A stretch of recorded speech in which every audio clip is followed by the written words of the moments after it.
फौजी सुरेंद्र के संबंध अपनी भाभी से थे। भाई की मौत के बाद वह उसे अपने साथ रखना चाहता था, जबकि सुरेंद्र की पत्नी ममता ने इसका विरोध किया। तब इस सनकी फौजी ने जो किया, उससे 2 घर बर्बाद हो गए। कानपुर महानगर के थाना चकेरी के अंतर्गत आने वाले गांव घावखेड़ा में बालकृष्ण यादव अपने परिवार के साथ रहते थे।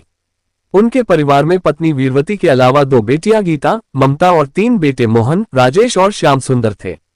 बालकृष्ण सेना में थे, इसलिए उन्होंने अपने सभी बच्चों की परवरिश बहुत ही अच्छे ढंग से की थी। उनकी पढ़ाई लिखाई भी का भी विशेष ध्यान रखा था। नौकरी के दौरान ही उन्होंने अपने बड़े बेटे मोहन और बड़ी बेटी गीता की शादी कर दी थी। सन 2004 में बालकृष्ण सेना से रिटायर्ड हो गए थे।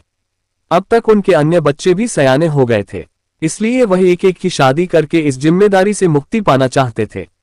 इसलिए घर आते ही उन्होंने ममता के लिए अच्छे घरवर की तलाश शुरू कर दी।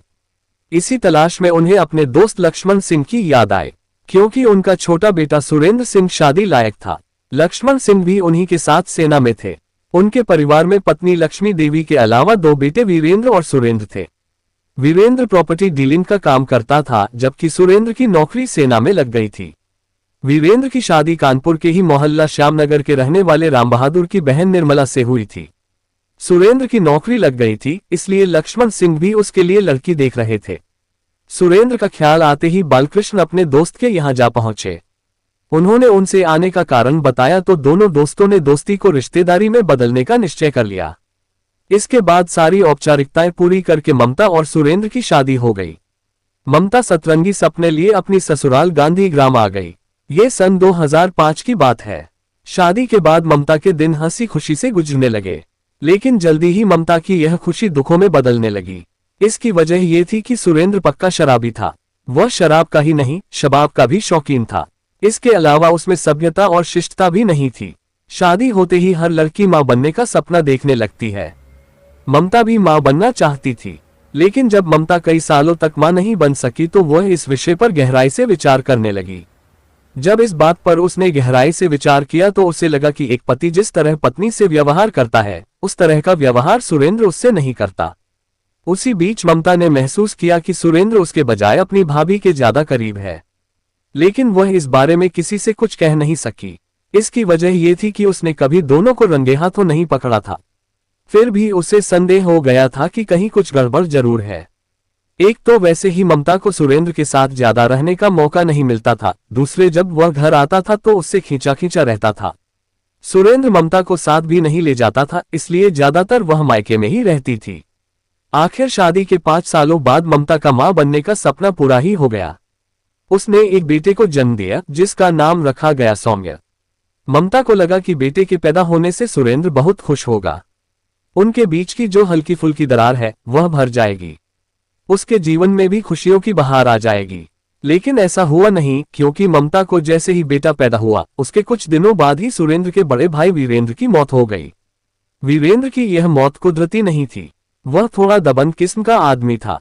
उसका किसी से झगड़ा हो गया तो सामने वाले ने अपने साथियों के साथ उसे इस तरह मारा पीटा कि अस्पताल पहुंचने से पहले ही उसकी मौत हो गई।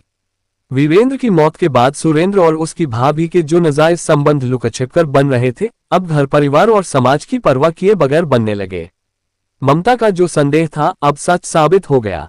भाभी को हमारे यहाँ मां का दर्जा दिया जाता है, लेकिन सुरेंद्र और निर्मला को इसकी कोई परवाह नहीं थी। जेठ के रहते ममता ने इस बात पर खास ध्यान नहीं दिया था, लेकिन जेठ की मौत के बाद सुरेंद्र खुलेआम भाभी के पास आने जाने लगा। ममता ने इसका विरोध किया तो उसके ससुर ने कहा, ममता, इस मामले में तुम्हारा चुप रहना ही ठीक है। दरअसल मैंने अपनी सारी प्रॉपर्टी पहले ही वीरेंद्र और सुरेंद्र के नाम कर दी थी। निर्मला अभी जवान है, अगर वह कहीं चली गई तो उसके हिस्से की प्रॉपर्टी भी उसके साथ चली जाएगी। इसलिए अगर तुम बखेड़ा न करो तो सुरेंद्र उससे शादी कर ले। इस तरह घर की बहू भी घर में ही रह जाएगी और प्रॉपर्टी भी। सौतन भला किसे पसंद होती है। इसलिए ससुर की बातें सुनकर ममता तड़प उठी। वह समझ गई कि यहाँ सब अपने मतलब के साथी हैं। उसका कोई हमदर्द नहीं है।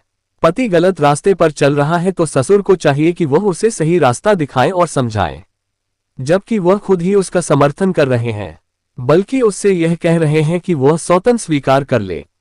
उसका पति तो वैसे ही उसे वह मान सम्मान नहीं देता जिसकी वह हकदार है। अगर उसने भाभी से शादी कर ली तो शायद वह उसे दिल से ही नहीं, घर से भी निकाल दे। यही सब सोचकर ममता ने उस समय इस बात को टालते हुए कहा, बाबूजी, यह मेरी ही नहीं, मेरे बच्चे की भी जिंदगी से जुड़ा मामला है, इसलिए मुझे थोड़ा सोचने का समय दीजिए। इसके बाद ममता मायके गई और घर वालों को पूरी बात बताए। ममता की बात सुनकर सभी हैरान रह गए। एक बारगी तो किसी को इस बात पर विश्वास ही नहीं हुआ, क्योंकि निर्मला 3 बच्चों की मां थी। उस समय उसकी बड़ी बेटी लगभग 20 साल की थी, उससे छोटा बेटा 16 साल का था तो सबसे छोटा बेटा 12 साल का। इस उम्र में निर्मला को अपने बच्चों के भविष्य के बारे में सोचना चाहिए था, जबकि वह अपने बारे में सोच रही थी।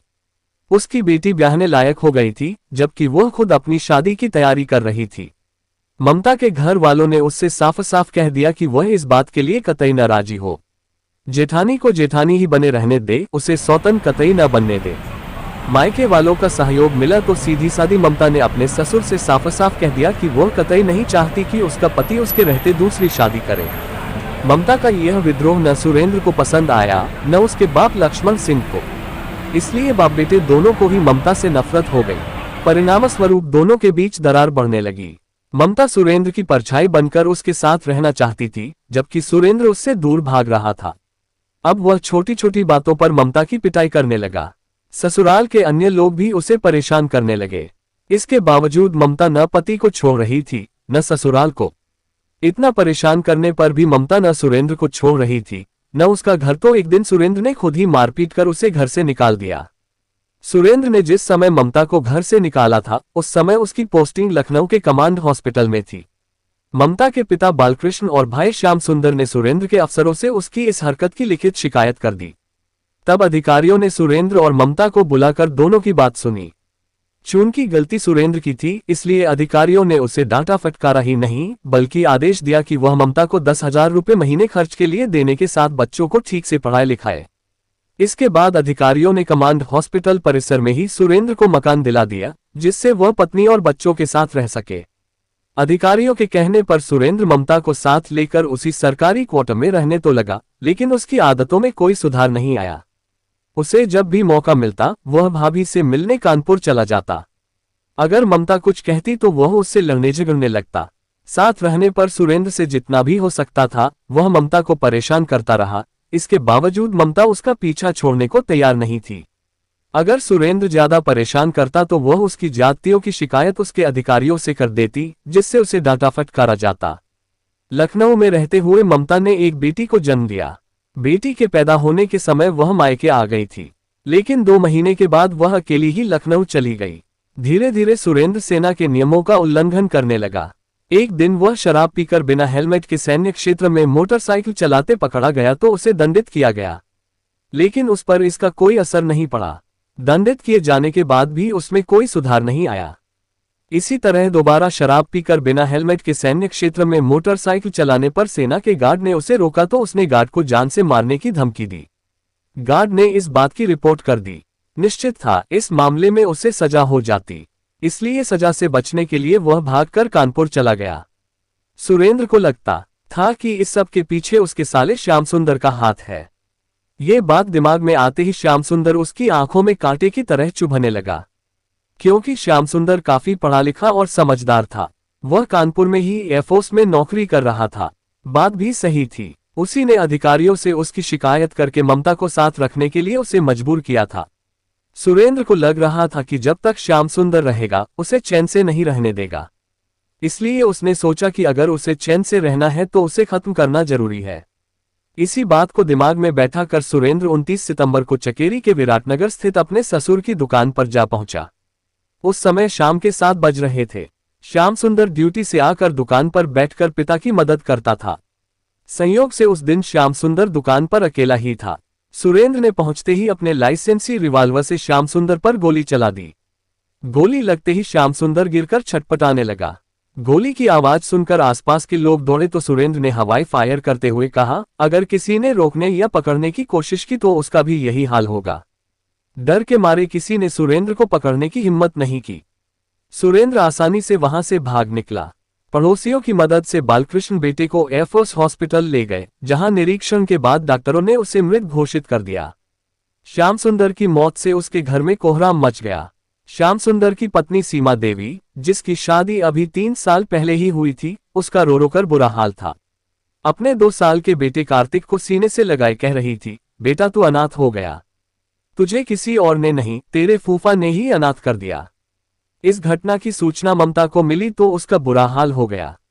वो दोनों बच्चों को लेकर रोती पीटती किसी तरह लखनऊ से कानपुर पहुंची। उसकी समझ में नहीं आ रहा था कि वह अपनी भाभी को कैसे सांत्वना दे।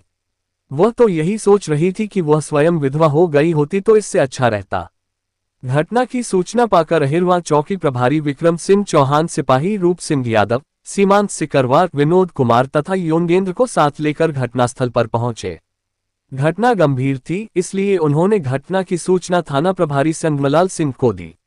इस तरह सूचना पाकर थाना प्रभारी संगमलाल सिंह, पुलिस अधीक्षक पूर्वी राहुल कुमार और क्षेत्राधिकारी कैंट भी घटनास्थल पर पहुंच गए।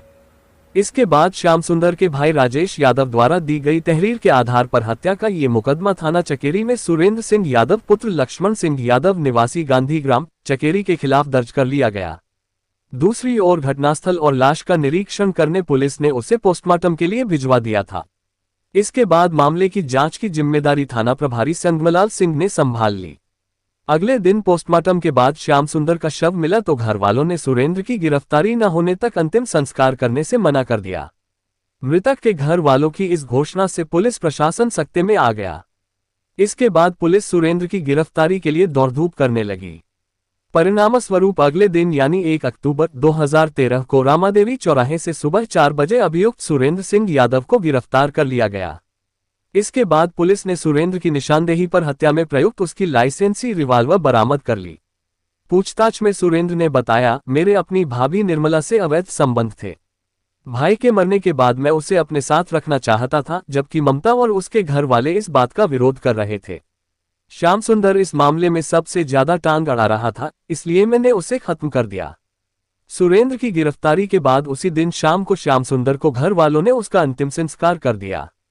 इस तरह एक सनकी फौजी ने अपनी सनक की वजह से 2 घर बर्बाद कर दिए। साले के बच्चे को तो अनाथ किया ही, अपने भी बच्चों को अनाथ कर दिया। ममता भी पति के रहते न सुहागिन रही न विधवा।